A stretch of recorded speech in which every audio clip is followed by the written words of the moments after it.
Oh, that's that good ship. Welcome, degenerates, to another wonderful edition of me discussing fictional relationships for fun and profit. Now, usually I make bank talking about problematic couples, as the algorithm is built around being a hater. But N and Uzi from Murder Drones is just one of those fictional couples that is just fun to watch. There's no massive infuriating miscommunication drama, the girl's not a stalker, the boy isn't some grown man pretending to be 15. At least, I hope.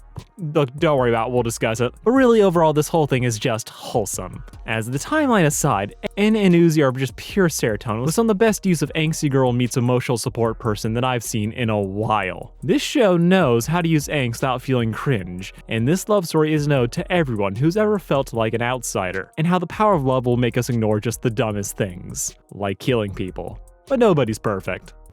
Oh, all right. Just don't do it again. Get in here, you goobs. But ends close. So, the premise of Murder Drones is that capitalism sucks, and humanity speedran extinction on a new planet, leaving their worker robots gain sentience and start their own society, only for their parent company to be haters and send a bunch of Terminators to unalive their merchandise. The robots all realize that they're alive, only to start fearing death. Those that didn't die immediately end up locking themselves behind doors to hide from the Murder Drones, and once there, everyone will just kind of hang out waiting to die, with one of the biggest holdouts being Uzi. Now, Uzi is a lot. It doesn't work yet. Who said it doesn't work? Maybe it does! She rides that fine line between acting like an angsty teen, acknowledging it, and then being a menace to everyone in sight. This girl has gotten mommy issues, daddy issues, friend issues, hell, even her teacher is taking shots. Repressed emotional baggage was only worth 2 points on the rubric. Uzi is just the kind of girl that you would be scared of if you met in real life, and probably mock if you're a safe distance away. Part of the fact is that her whole vibe has this element of trying just way too hard. Like, Hot Topic on Hot Topic hard. But in spite of all that, Uzi is actually a very endearing character, being the only person to recognize just how absolutely screwed everyone is. She may not be dealing with it in a healthy way, but she is trying. The constant self-referencing to being an angsty teen allows this whole thing to come off as more of a persona than it being her actual character. She is angsty. Oh god, is she. But the fact that she is intentionally leaning into these edgy teen tropes, with this just fitting the show's comedy and style just to a T, it lets what otherwise could have been a very grating character to come off as very natural, rather than her just being an edgy collage of I'm not like the other girls itis. I can see people not liking Uzi as, again, she is a lot. But the show's able to thread that needle and keep her likable, mainly by making everyone else around her just as petty. You have to partner up. Several people wanted to, for the record. No, we didn't. You freak us out. This is the kind of tried and true method of keeping flawed characters in a positive light, making them the underdog. As yes, you probably should be empathetic to people even when you don't know their tragic backstory. You can't argue that having one and being the odd one out isn't effective, as it just taps into that core memory where we just all felt like that as a kid at some point. This creates immediate sympathy. Uzi may be aggro, but everyone around her has it coming just a little bit, and the fact that no one really takes death or violence that seriously allows this show to get away with way more than you would expect. But this antagonism towards her peers informs us just how she acts and sees the world. Thankfully, this isn't the focus of the story, like some other shows. Murder Drones is able to lean into Uzi's angst, but it balances out by the fact that it shows us just how scared and insecure she can be at times, allowing the character to revel in the whiplash between extreme confidence and insecurity, and all of it just feels perfectly on point. As you get it, she's spent most of her life thinking that she's just gonna die one day. Her dad sucks, straight up leaves her to die in the first episode. Uzi has nothing really going for her but extreme confidence that she's mostly faking and high intelligence. She doesn't have any friends, none of her peers like her. It's why you understand why she starts crushing on the first boy to not be hostile. Though that really is just all she feels for Thad. He doesn't suck, so he must be an option. He's basically every harem protagonist. When really though, the boy she's really fated for is the one she least expected, as I don't think she would ever expect falling in love with the guy who probably killed her mother. Did you just slap me with that arm?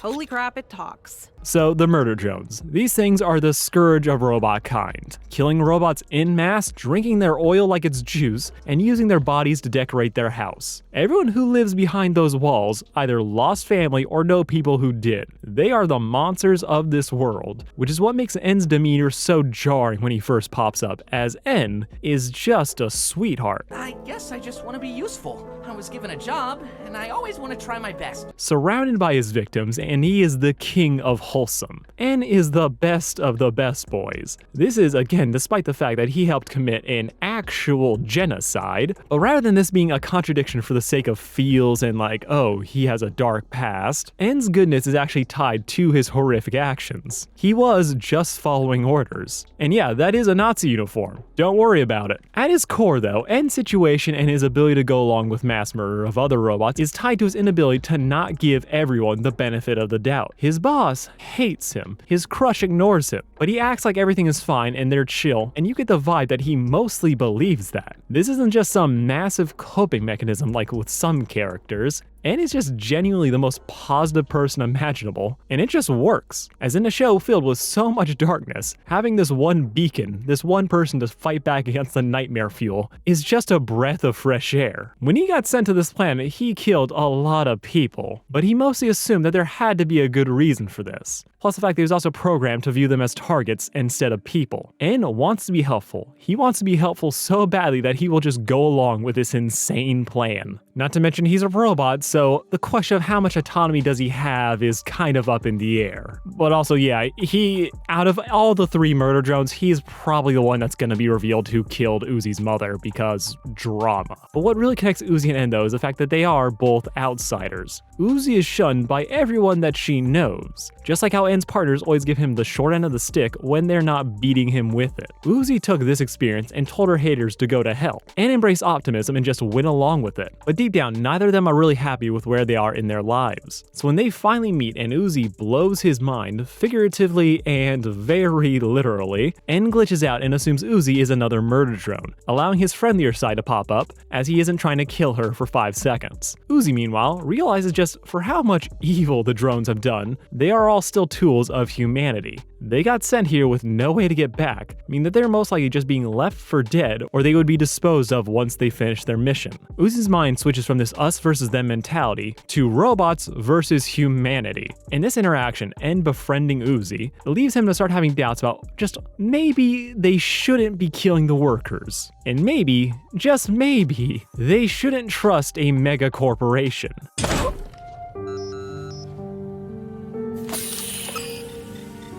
Yeah, they just tried to kill him for it, giving N the easiest excuse in the world to switch sides, with Uzi's influence rubbing off on him immediately, as he's already talking about repressed memories and using his mouth to get out of trouble. The two of them save the day. They stop the other murder drones, and then get a nice little cherry on top when Uzi tells her dad to fuck off, moving in with her new bestie and the other one, as the boss is... well, she's dead, till she isn't, then when she isn't again. This first episode, though, establishes the foundation for Uzi and N's relationship. They are complete opposites, but unlike so many other uses of this trope where it just makes such a big deal about the odd couple fighting, as people constantly bickering has this connotation of, oh look, they just really care about each other so much, but really it's also just very cliche how it always plays out. Here though, they skip that phase entirely. Instead, they just slot into being these supportive goofs who really just want the best for each other, as they're kind of all they got. Uzi still has her dad who's alive and getting screen time for some reason. She does move back in with him after the plot kinda demands it, but she barely tolerates him. N has V, but that is a can of worms we'll be getting into later. This all leaves Uzi and N to recognize that the only person who they can fully trust and understand is one another. They just immediately become best friends, and I think the show is just all the better for it, as we skip over any awkward phase where we have N just repenting for all the people he killed. Better off to skip that, as that basically would be its own show.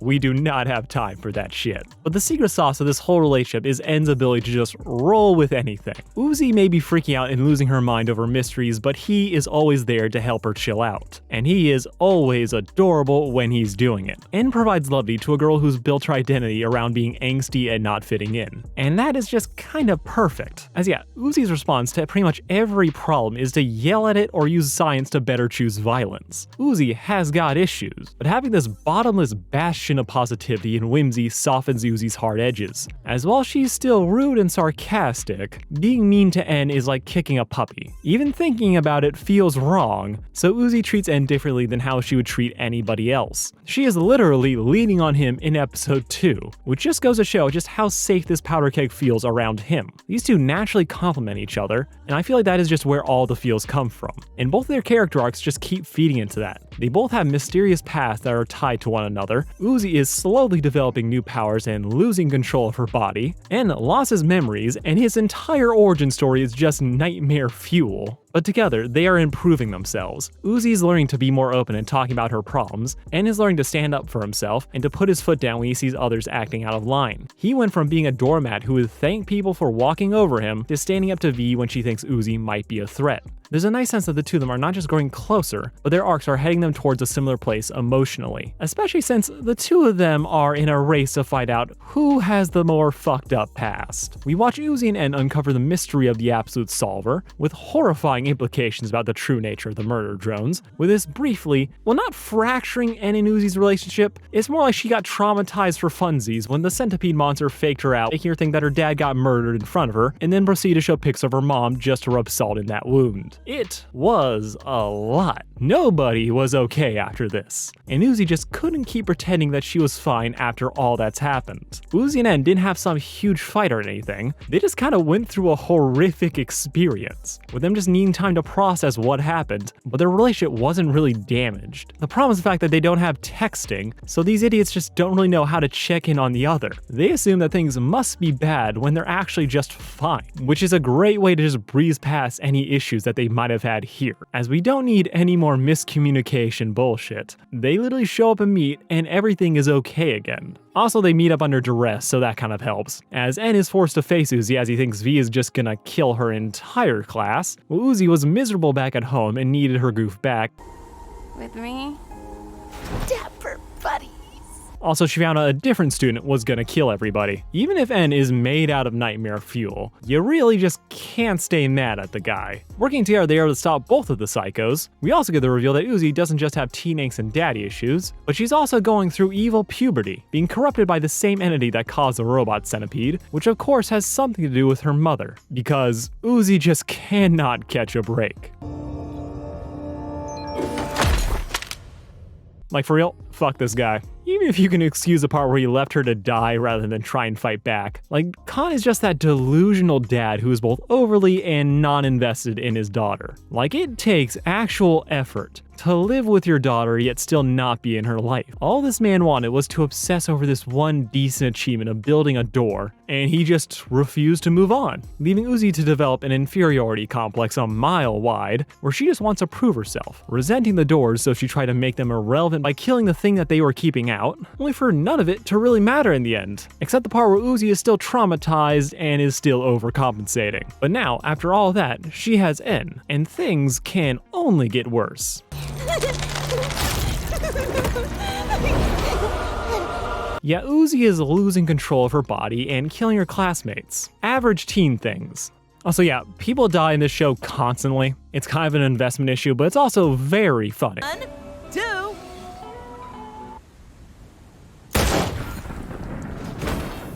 Now the thing is, Uzi just got N back in her life, and is learning to barely tolerate V. Uzi has friends for the first time in her life, but then the drones start to become popular with the other students, leading her to become insecure, as she gets scared of losing the only friend that she really has. As after a lifetime of being treated like an outcast, she really would fear that other people would leave her to be with the more so-called normals. She has internalized that feeling of being the outsider, even as she rightly talks shit about everyone else in her life. While Uzi has always been loud and angsty, when she has real problems, she gets quiet and small. It's kind of like seeing your dad cry. Her fears of losing N, combined with not knowing what's happening to her body, leads her to try and handle things on her own. She is desperate. She is desperate to not be treated any more as a freak than she already is. She's desperate to keep N. She's desperate to not feel scared, and that just leads her to getting boxed in and everything to get worse. Does it at least have pictures? It doesn't. I checked. Yeah, she's eating people now. With N's Mr. Good Boy and optimism persona finally cracking as he gets nervous, as he doesn't know what's going on, and V won't tell him. This is where we see him finally start putting his foot down and de-escalating the situation.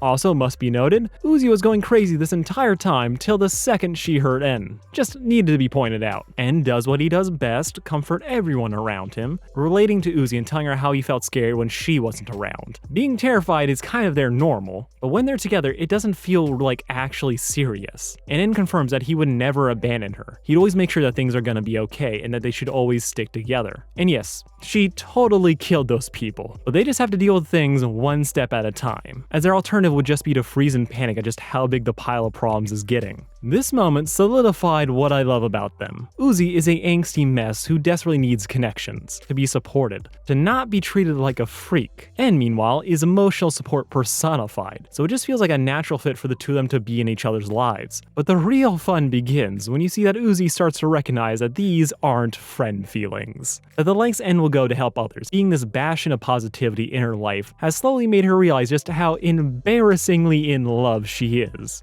Plus, being irony and sarcasm poisoned, any love is too embarrassing. But N being so constantly positive complicates things, as it's hard for Uzi to really gauge just if N feels the same way. This isn't drawn out, it's not extended to hell and back, thank God. But Uzi recognizing her feelings, rather than being a relief, actually stresses her out as she now has to watch how she interacts with him, where in the past, she just didn't have to sweat anything. Which is why it's only when she's asleep does she start holding N's hand. Or in the latest episode, where it just happens, because this show can actually progress. Not to mention that this girl is terrified and needs him for support, and is okay admitting that now. She's also able to recognize that N is going through something. It's very cute. And yes, N doesn't have the same volume of content going on. He's still perfect just the way that he is. Though we might as well now talk about one of the reasons people may not immediately jump for this ship. As yes, they did have big sibling vibes at the start.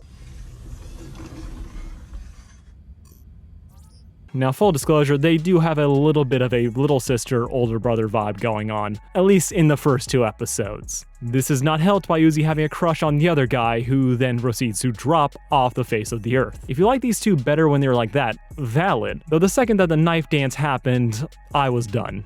Seriously, don't do that again. Uzi.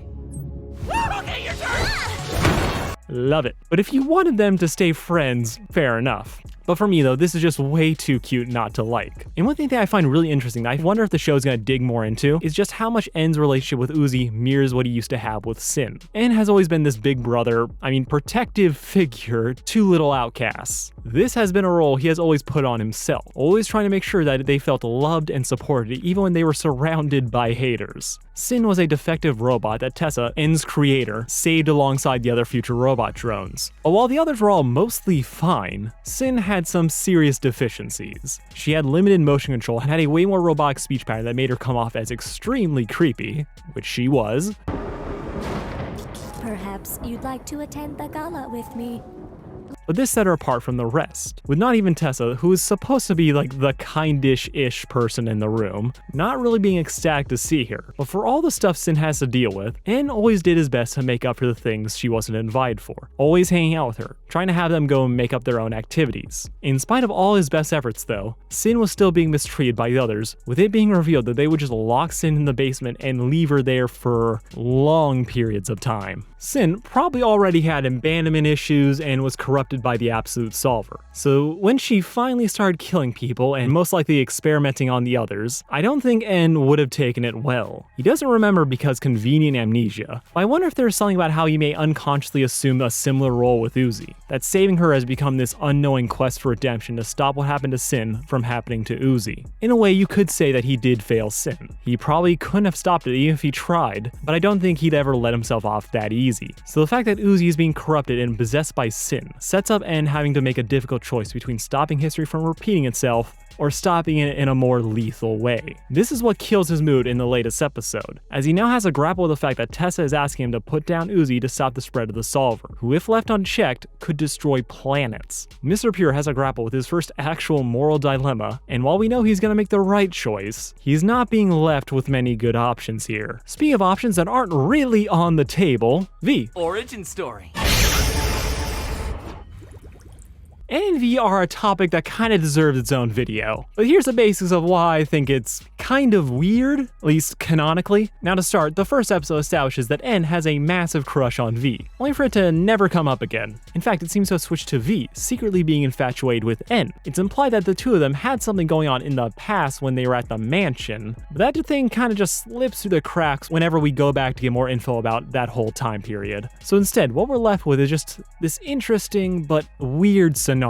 V knows way more about the past than N does. It's implied that she has never lost her memories and knows everything that happened. She remembers Sin and the Absolute Solver, yet also refuses to tell N about what happened while also working to protect him. V thinks that she has to be the person who does the bad things to keep everyone safe, from gutting civilians so that they can live by eating their innards, or killing Uzi to stop her from becoming another Sin. V is always putting N's safety first, even if she doesn't have the best way of showing it. She hides information from him, thinking that he's better off not knowing about any of this, instead putting up a front about being a bad person to psych herself up for what she's about to do. V is a very interesting character, but romantically, I wouldn't really call this a love triangle. I think she's still in love with N, but we never really see her pursue that. Instead, it's mostly always a thing about survival. She gets some petty shots in at Uzi, telling her how N has befriended Rox before, so he'll move on once she's gone and V has killed her. But this isn't just a jealousy thing. The truth that V knows Uzi is corrupted and is just waiting for it to happen so that she'll be forced to kill her. Something that she doesn't really want to do, but she also needs to, but also can't do it right now because they're trying to solve a mystery that they need Uzi for, leads to this complex situation where V is coming off as a very jealous ex. But V is also not making any moves to make this an actual competition, a holdover from whatever they were before N lost his memories. But whatever happened has left V so scarred that she prioritizes keeping them alive over anything else. Maybe that's why she was just going headfirst into war crimes when they were killing robots. Maybe her personality was just slightly rewritten. Either way, over the course of the season, we watch her chill out and become a somewhat maladjusted but better adjusted person. So while I absolutely can see why people would ship her with N, the actual show is very much giving V her own things to do, with that arc culminating in her sacrificing herself to save Uzi and N. I doubt she's dead, but this ship definitely is. I am! Uzi is! She's a kid! Like us, V! Oh, thank God. Okay, let's talk about that minor problem I used to justify that clickbait of the thumbnail that I might change. I did say it's a minor problem, but it really isn't since this bitch is actually 20. Or 19. Yeah, bet you didn't know that one, did you? So to breeze through this issue, as it kinda deserves to be, some small sections of fans have been in a tizzy over the ages of these two robots. Now on one hand, yeah, the timeline for this show is very, very, very unclear. Totally possible that N is closer to Uzi's dad's age than her, as Uzi has spent her whole life hiding from the murder drones. Like, we don't know that for sure, but it is heavily implied. And we know from the latest episode that Uzi's mom was experimented on by the humans after the mansion massacre, after which point N was reconstituted as a murder drone and sent in after the humans wiped out the planet. There's a lot of fuzzy timeline going here where we don't know how long certain events happened after which, but it's kind of likely it would make sense that N is actually like older than most of the other robots here. Like, we know he was a salvage, so odds are he's been around for a while, but his personality got rewritten, he's had memory loss. It's a whole lot of maybes, ums, and buts, so I kind of don't really factor it into anything. Like, you'd assume these kids are in fucking high school or middle school, but they're all 19 and 20, which we know because Uzi's classmates went missing and 19 to 20 was the age range. There's no indicator for time. Tessa is like our best bet went from teen to young adult, but we don't really know shit. So at the end of the day, people's like, oh no, this can't happen. Uzi's a minor when she's not. We don't know how old N is, and this whole thing is robots. I don't feel like we should waste any brain cells over it. Like, this isn't a Ferb and Vanessa situation where the questions over when the fuck did this start has some risky implications, or Nanatsu no Taizai, which has more red flags than a Soviet parade, We could argue about age and mental age, but all of it's not gonna give anyone any answers that they'll be satisfied with. People just argue in circles about this shit, but it's never gonna be the gotcha or purity test that people want it to be. Best to just let this ship happen and enjoy the chemistry, as getting hung up about the hypothetical age gap between two fictional robots where there is no power imbalance probably isn't worth the time. We should probably save that energy for real life and Lore Olympus. Overall, I think this ship is adorable. This ship plays the show's strengths, the angst, the comedy, giving us the most wholesome couple you can ask for. It's just a fun couple to watch. It's not complicated, it's not the deepest thing in the world, even though you can really dig into some of the individual characters. But these two are here for the warm and fuzzies, and so am I. Can't wait to see how this will wrap up. As if this really is getting a second season, I'm betting that the finale is gonna leave us real happy or real devastated. And I don't know which one I'm more excited for. Alright, thank you for watching. This has been Sarcastic Chorus. This was a fun one. Thank you all. Like, share, and subscribe.